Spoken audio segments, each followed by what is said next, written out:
Measuring pH is a key part of many chemistry experiments.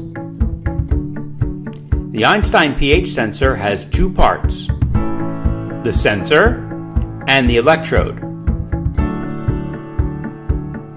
Before use of the sensor, remove the protective cap and inspect the electrode for any air bubbles that may have developed during shipping. If you spot any air bubbles, shake the electrode up and down until they're gone.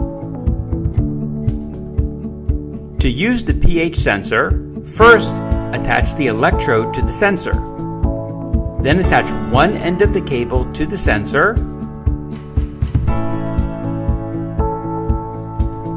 and the other to the sensor ports of your Einstein device. Before any use of the sensor, rinse the electrode off with distilled water and then blot it dry. Remember, never wipe the electrode dry. To take a measurement, insert the electrode into a sample.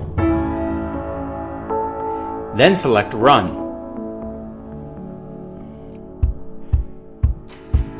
After taking a sample, rinse the electrode with distilled water. Blot dry.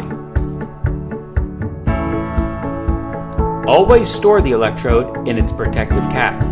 If your electrode is covered with grease or oil, you can wash it with warm tap water and dishwashing soap.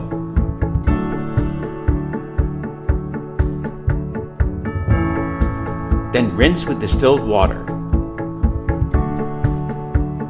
After cleaning, let the electrode soak in its storage solution for at least half an hour. If your electrode is exposed to proteins, soak it in acidic pepsin for 5 minutes. Rinse with distilled water, then soak in storage solution for at least half an hour. Remember, never use strong solvents to clean the electrode. It is also recommended that you calibrate the sensor before use. For more information on calibration, check out our calibration video available on the Einstein YouTube channel. For more information on how to use specific sensors or other Einstein apps, please check out our other tutorials available on the Einstein YouTube channel.